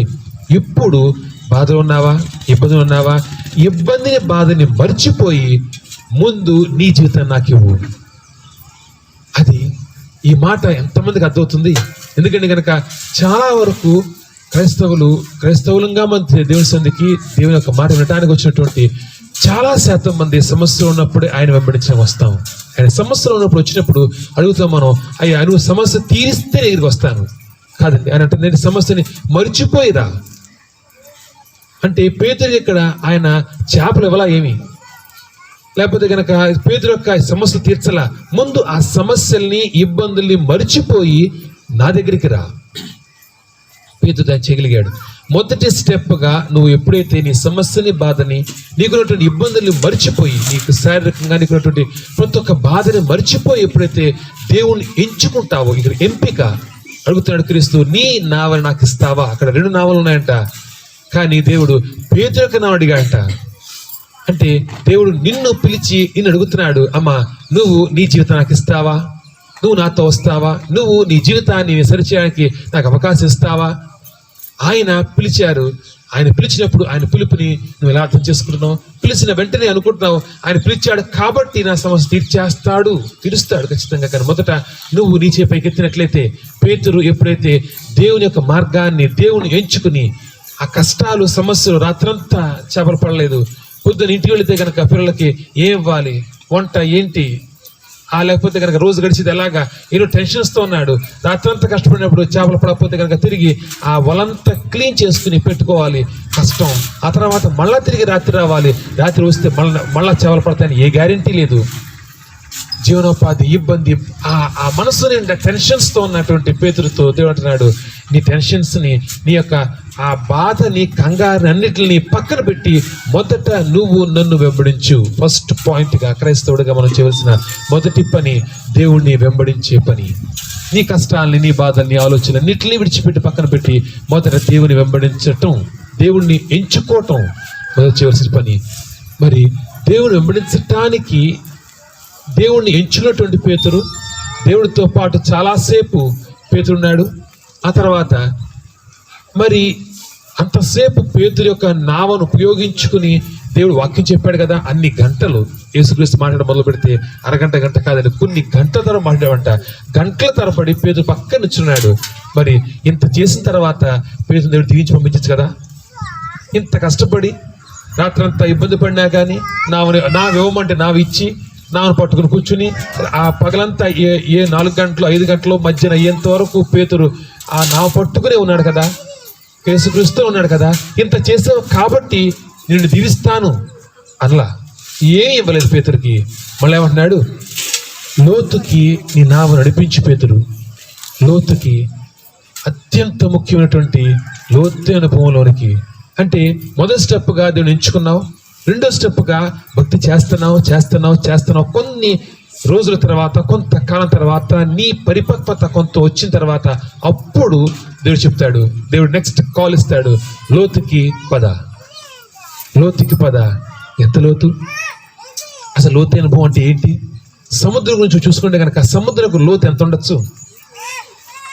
సుమారు సముద్రం యొక్క లోతు అంట యావరేజ్గా ప్రపంచవ్యాప్తంగా యావరేజ్ సముద్రం యొక్క లోతు 3.5 కిలోమీటర్లు. యావరేజ్ సముద్రం యొక్క లోతు యావరేజ్గా. అయితే అత్యంత లోతైనది ఇప్పటి వరకు మనుషులు కనుగొన్న అత్యంత లోతైనది. కనుగొనడం అంటే కనుక వెళ్ళింది కాదు సుమా, వాళ్ళు లైట్ని పంపించి రకరకాలుగా మెజర్ చేస్తాడు, ఆ యొక్క లోతుని చెక్ చేసే విధానం ఉంది.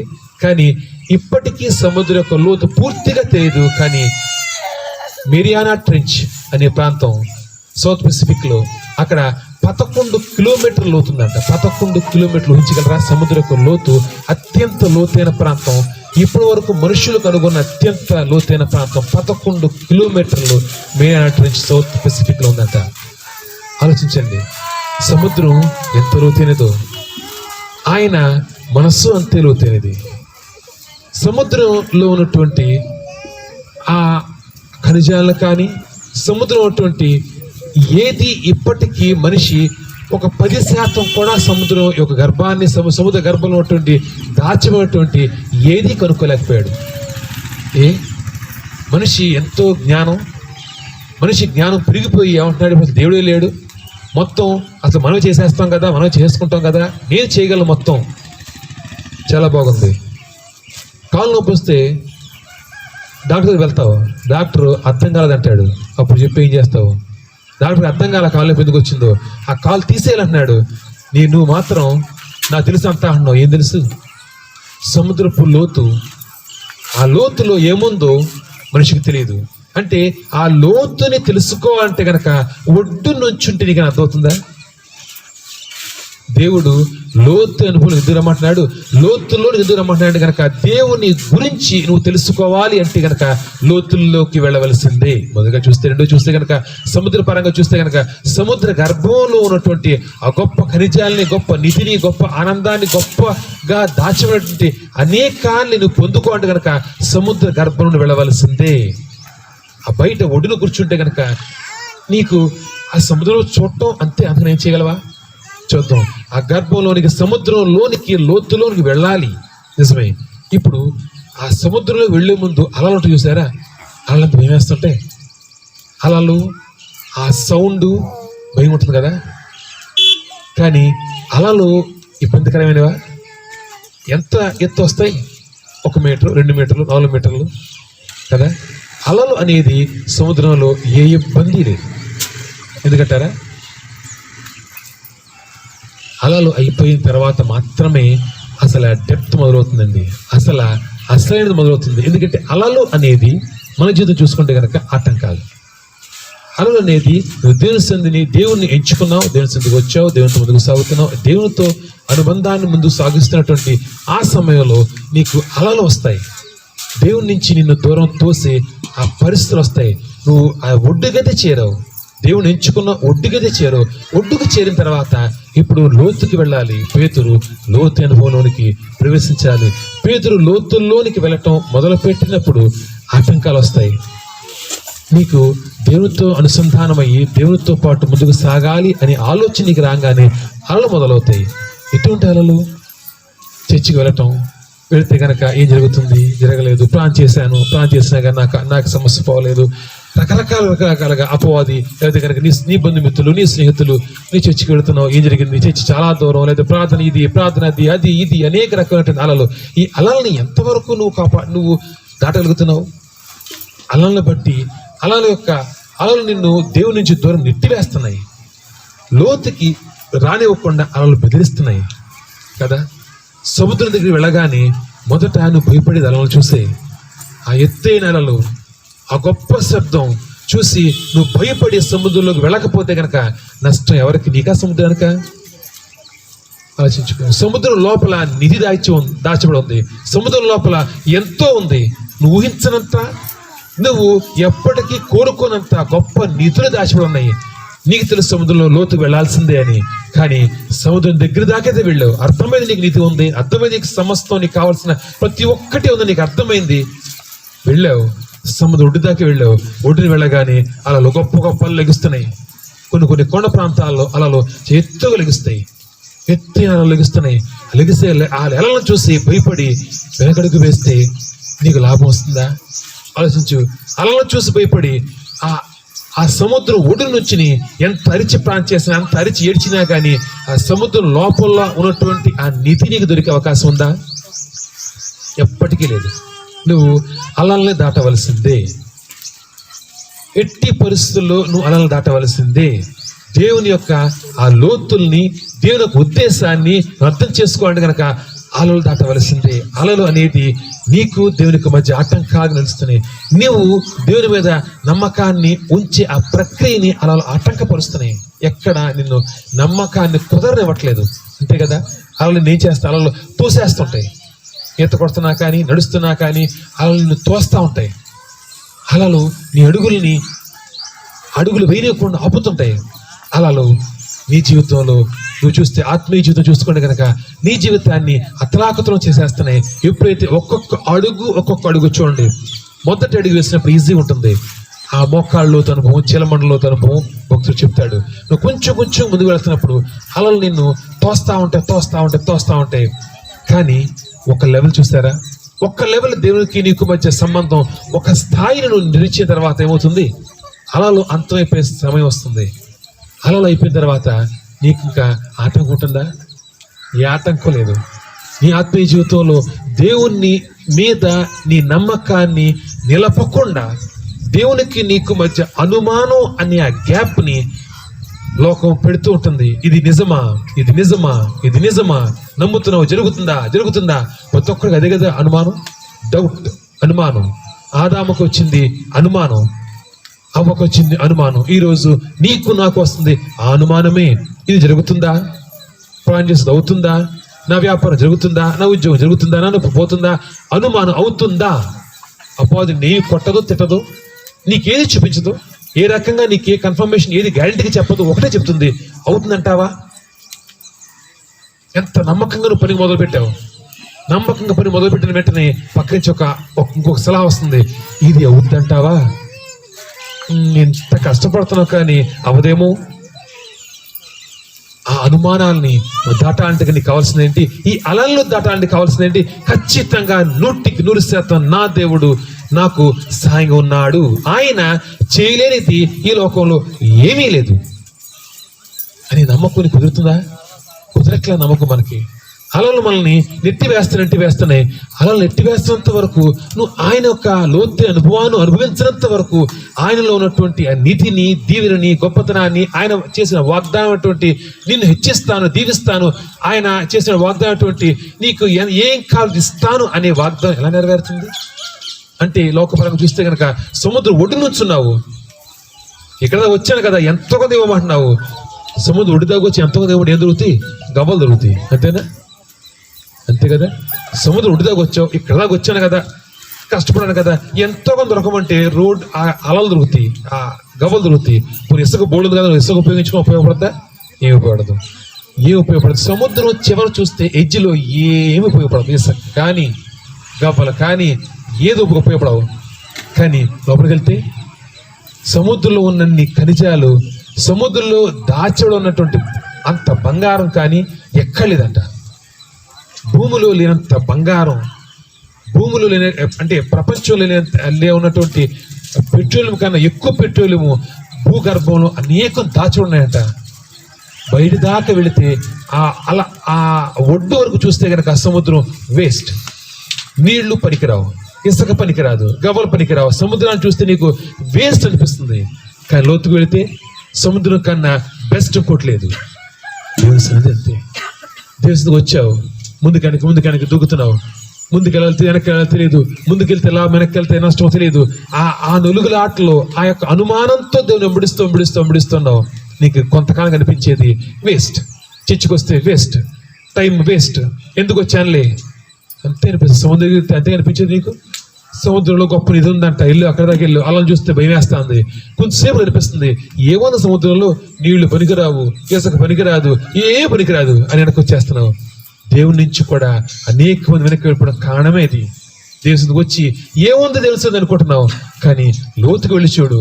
లోకంలో లేనంత గొప్ప నిధుల్ని, గొప్ప సమృద్ధిని, గొప్ప దీవెని ఆయన ఇవ్వగల సమర్థుడు.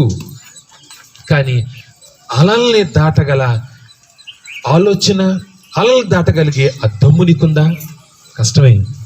అలలు దాటాలంటే నీకు కావాల్సింది ఒకటే, నమ్మకం, పరిపూర్ణ నమ్మకం. అలలు నిన్ను నెట్టివేస్తున్నప్పుడు అలలు ఎలా ఉన్నా కానీ నన్ను ఆయన కాపాడతాడని నమ్మకం నీకుందా? అలలను తోసివేస్తున్నా కానీ నాకు నువ్వే కావాలని చెప్పి ముందుకెళ్ళిన ఆశ నీకుందా? అలలు వస్తున్నప్పుడు భయంతో వెనక్కి జారిపోతున్నావా? అది నీ చేతిలో ఉంది. నీ యొక్క దీవెన నీ చేతుల్లో ఉంది. నీ చేతుల్ని దాటలేదండి. నువ్వు ఆయన్ని ఎక్కడో ఉన్నావు దేవా, నాకేం చేస్తావయ్యా కాదండి. నీ చేతుల్లో నీ దీవెనని ఆయన దాచిపెట్టించాడు. నువ్వు ఎంతవరకు నమ్ముతున్నావు? ఈ అలల్ని, ఈ ఆటంకాలని ఎంతవరకు దాటాలని ఆశ నీకుంది? లేకపోతే అలలను చూసి, ఆటంకాలను చూసి నువ్వు దేవుని దొరికిపోతున్నావా? రుచి చూసి తెలుసుకున్నాడు ఆయన. ఆయన బలవంతంగా రమ్మట్లేదు. రుచి చూడు. రుచి చూడటం అంటే సముద్రానికి వెళ్ళి సముద్రం నీళ్ళు రుచి చూడమని కాదండి. సముద్రం లోపలికి వెళ్ళు, ఆ లోపల దొరికి ఆ ఖనిజాలు రుచి చూడు, తెలుసుకో. చూడు ఎంత నిధి ఉంది, ఎంత దాగి ఉంది, ఎంత నీ గురించి ఆయన ఎటువంటి దీవెనలు ఆయన దాచి ఉంచాడు. నీ అర్థమైన రోజు దేవుణ్ణి విడిచిపెట్టలేవు.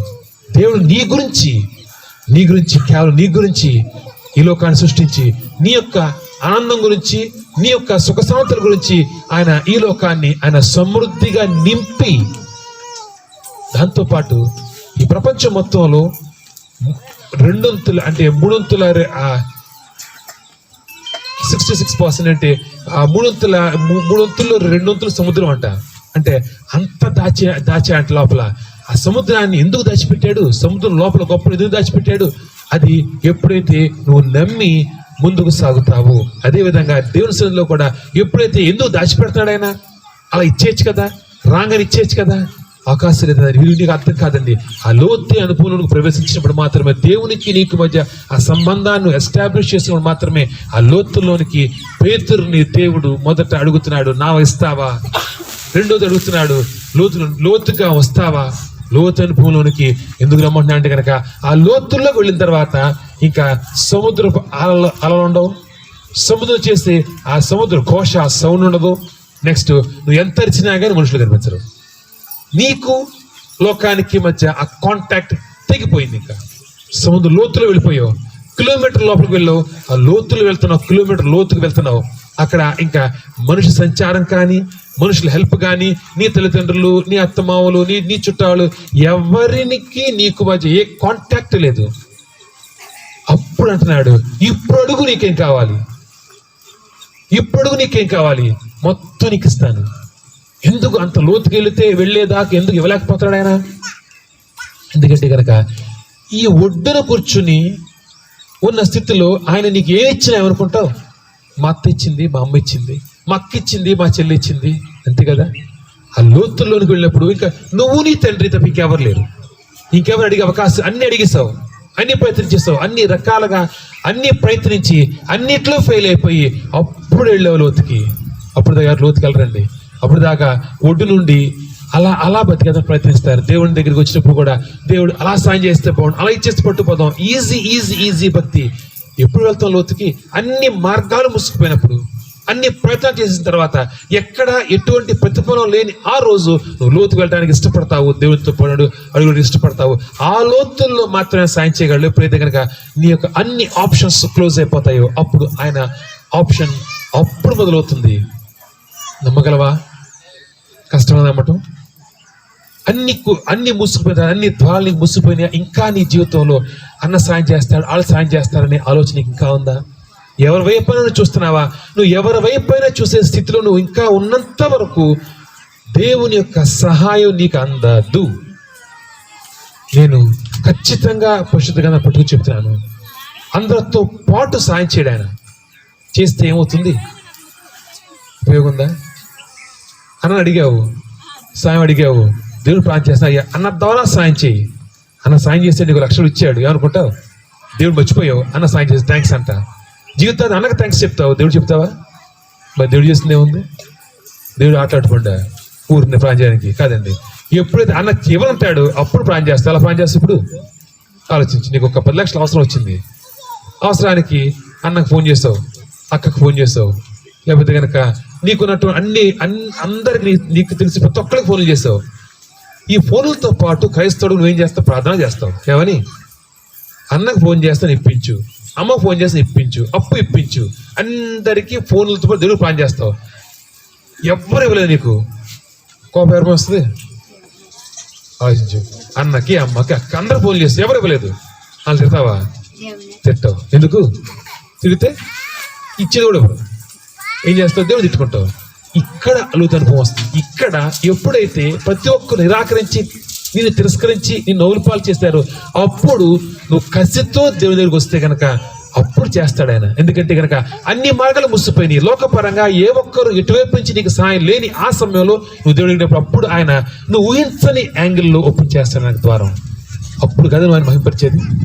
అప్పుడు కదా వెళ్ళేది మీ అక్క దగ్గర మీ అన్న దగ్గరికి. ఏమని? ఎవరు ఇవ్వలేదు, చూసా దేవుడు నాకు ఇచ్చాడు. అదే కదా సాక్ష్యానికి కావాల్సింది.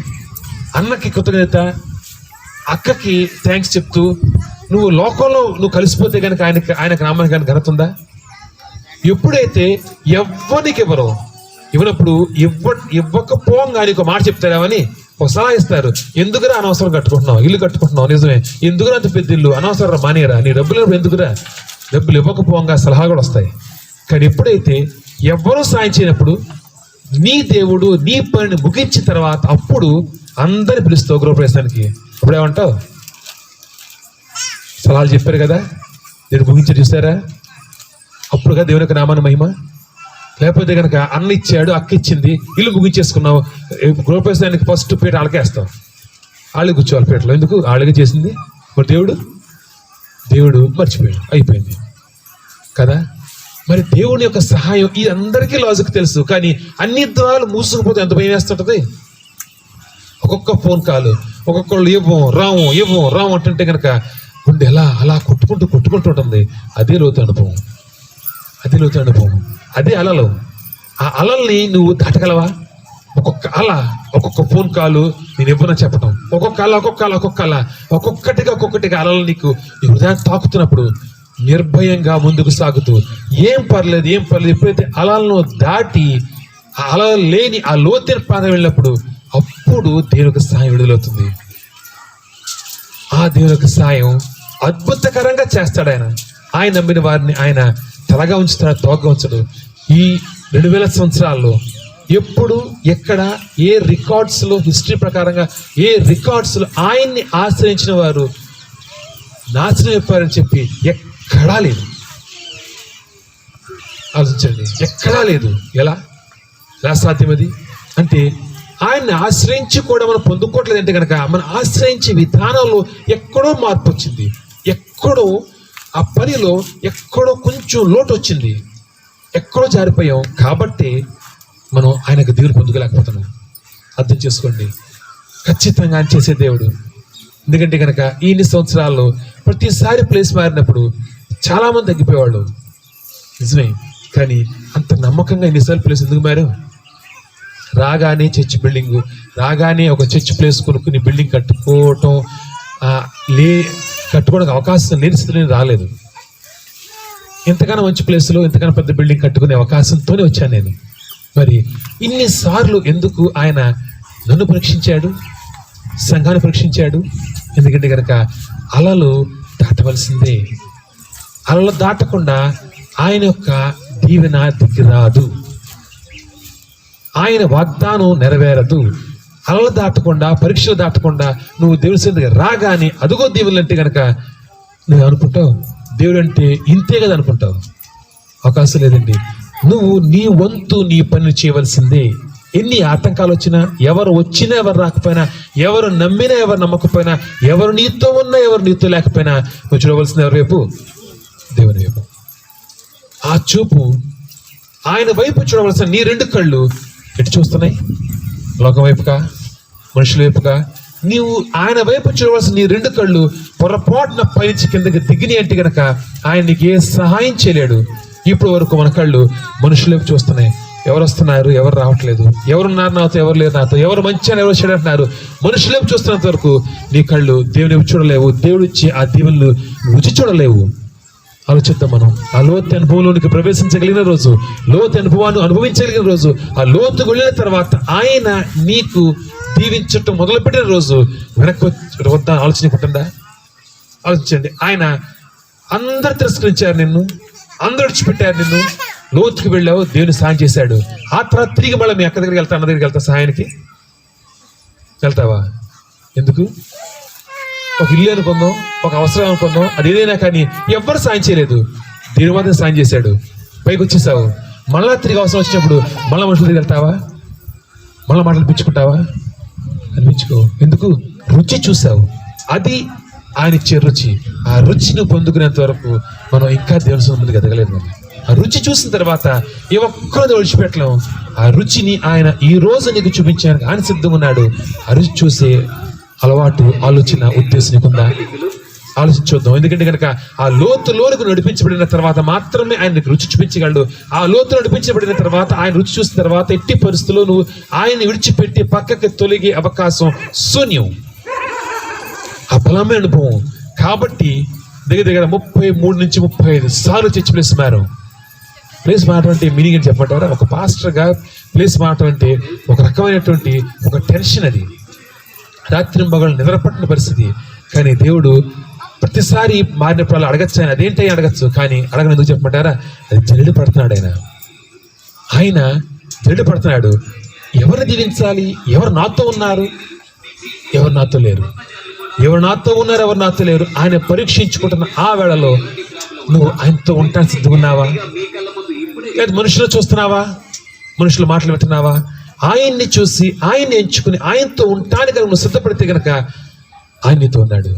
అప్పటి వరకు నువ్వు పరీక్షలను చూసి మాత్రమే, అలలను చూసి మాత్రమే, అలలకు భయపడి మాత్రమే, ఆ సముద్రం నుంచి ఆ శబ్దాలకు మాత్రమే నువ్వు భయపడి వెనక్కి జంకుతున్నావు, వెనక్కి అడుగులు వేస్తున్నావు.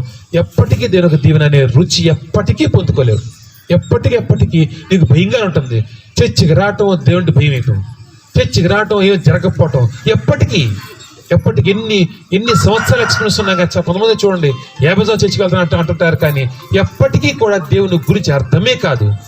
చర్చికి వెళ్ళాము జరగలేదు, చర్చికి వెళ్ళాము జరగలేదు, ఇది ఒక్కడే అర్థమవుతుంది. కానీ లోతుకి వెళ్ళావా అంటే ఏంటి? అనుభవం లేదు. లోతు అనుభవం దేవునితో నీకు లేనప్పుడు దేవుని దీవెనలు ఎప్పటికీ నీకు అర్థం కావు, ఎప్పటికీ నువ్వు పొందుకోలేవు. ఎందుకంటే కనుక సముద్రం గురించి ఎందుకు చెప్తున్నా అంటే కనుక సముద్రం అగాధంలోకి వెళ్ళినప్పుడు మాత్రమే సముద్రం ఒక గొప్పతనం నీకు అర్థమవుతుంది. సముద్రం బయట నుంచుంటే అది ఉప్పు నీళ్ళలాగా అనిపిస్తాయి నీకు. సముద్రం ఒడ్డు నుంచుంటే అది అనవసరమైన ఉప్పు నీళ్లు. దానివల్ల ఆ ఉప్పు గాలికి నా సామాన్లు పాడైపోతున్నాయని మాత్రం అనుకుంటావు, ఇసుక వేస్ట్ అనుకుంటావు మాత్రమే తప్ప. ఎప్పుడైతే లోతుకి వెళతావు అప్పుడు నీకు అర్థమవుతుంది ఈ సముద్రం కన్నా గొప్పది ఇంకేమీ లేదు, ఈ సముద్రం నాకు ఎంతో ఇవ్వగలదు అని ఆ లోతుకి వెళ్ళడం మాత్రం అర్థమవుతుంది. అది క్రైస్తవ్యం, సముద్రం ఒక్కటే. నువ్వు ఒడ్డు నుంచి ఉంటే కనుక ఇదంతా ఒక ట్రాష్ అని అనిపిస్తుంది నీకు. ఎందుకు ఆదివారం చర్చికి వెళ్ళాలంట, ప్రార్థనలు చేయాలంట, అదంట ఇదంట, ఎన్ని రూల్స్ లాగా నీకు చిరాకు అనిపిస్తాయి. కానీ లోతుకి వెళ్ళినప్పుడు మాత్రమే దానిలోని అసలైన దీవెన నీకు అర్థమవుతుంది. లోతుకి వెళ్లకుండా ఒడ్డునున్నంత వరకు ఏ ఉపయోగం లేదు. అనేక మంది మన దగ్గరికి వచ్చేవారు, కానీ లోతుకు రాకపోతే కనుక లోతు అనుభవాన్ని పరీక్షించుకొని వాళ్ళ లోతులు చెక్ చేయడం గురించి ఆయన రకరకాల ప్లేస్లు మార్చాడు. ఇది చివరి ప్లేస్గా నిర్ణయించాడు. కాకినాడ సంఘం, కాకినాడ వరకు ఇది చివరి డెస్టినీ. ఆయన ఇక్కడ సంఘాన్ని కట్టబోతున్నాడు. ఎంతమంది మనస్ఫూర్తిగా, ఎంతమంది ఆనందంగా, ఎవరు నాతో ఉన్నారు, ఎవరు నాతో లేని మనకు అనవసరం. ఎవరు కరెక్ట్ అన్నారు, ఎవరు తప్పు అన్నారు మనకి అనవసరం. ఉండవలసిన దేవుడు మనతో, మనం చేసే పని కరెక్ట్ అనాల్సింది ఆ దేవుడు. నువ్వు దేవునితో ఉన్నావా? నీకు దేవునికి మధ్య సంబంధం ఎటువంటిది? నువ్వు పరీక్షించుకో. అటు ఇటు చూసి దిగజారిపోవద్దు. నువ్వు చేయవలసింది ఒక్కటే, దేవునితో అనుసంధానమై దేవుని కోరుకుని ఆ లోతైన భూమిలో ప్రవేశించడానికి నువ్వు సిద్ధపడిన రోజు దేవుడు నీతో ఉండటానికి, నీతో నీ యొక్క దీవెనని నిన్ను తలగా ఉంచడానికి ఆయన సిద్ధంగా ఉన్నాడు. ఆయన ముగించుకున్న వాక్యం ముగించుకున్న ముందు ఈ జనవరిలో నాకు తెలిసి జనవరి మొదటి వారంలో ఒక ప్రకటనతో మొదలుపెట్టాము. గుర్తుంటే కనుక మనం రావాల్సిన ప్లేస్కి వచ్చేసాం. అంటే వేస్తారా గమ్యస్థానం అనుకోండి, ఏమనుకోండి, ఇక జరగబోయేది మనకు ఆరాధనలు ఇక్కడే కాబట్టి జరగదు. పిల్లలు పైకి లాగాలి, గమ్ముకుంటారు పిల్లలు.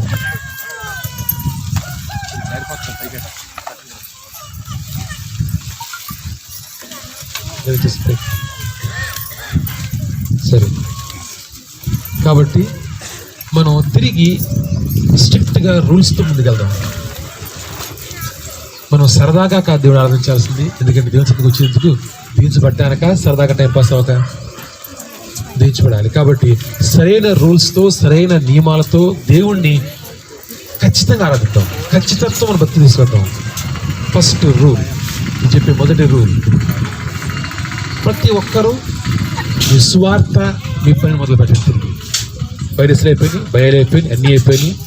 అన్ని చోట్లకి మొన్న స్థలాలు ఇచ్చాను, ఏమో తెలియదు, ఇస్తామన్నారంటే ఇచ్చేలే తెలియదు. లక్షలు తెలియదు, లక్షల మంది వైరస్ రాలా కదా, చర్చి వైరస్ వచ్చేస్తుంది.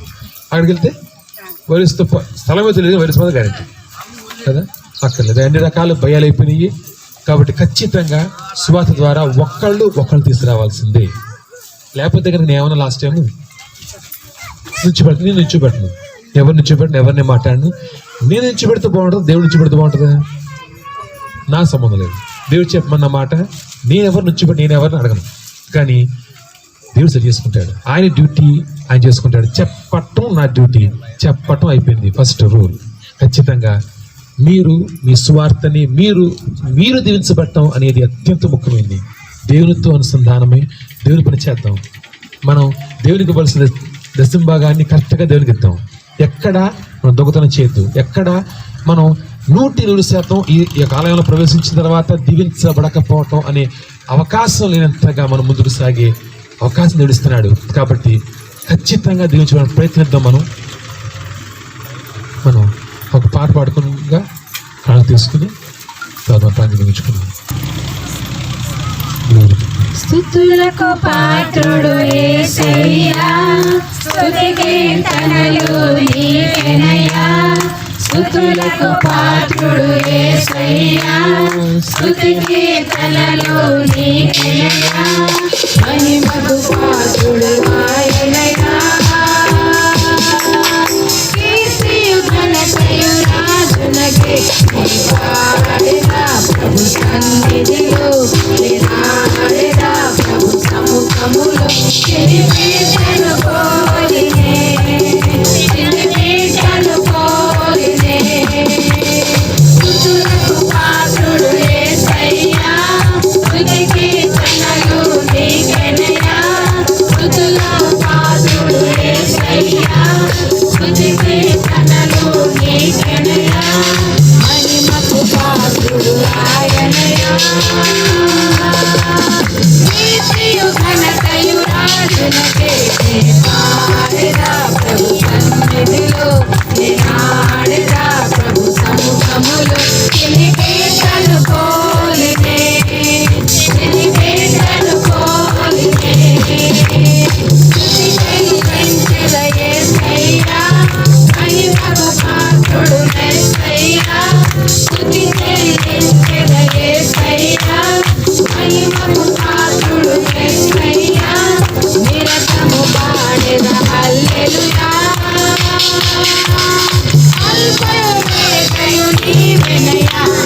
పాడెదా ప్రభు సన్నిధిలో, పాడెదా ప్రభు సముఖములో. చిలిపేటను కోలినే, చిలిపేటను కోలినే. స్తుతులకు పాత్రుడు యేసయ్యా, స్తుతి కీర్తనలు నీకేనయ్యా. స్తుతులకు పాత్రుడు యేసయ్యా, స్తుతి కీర్తనలు నీకేనయ్యా. మహిమకు పాత్రుడు ఆయనయ్యా.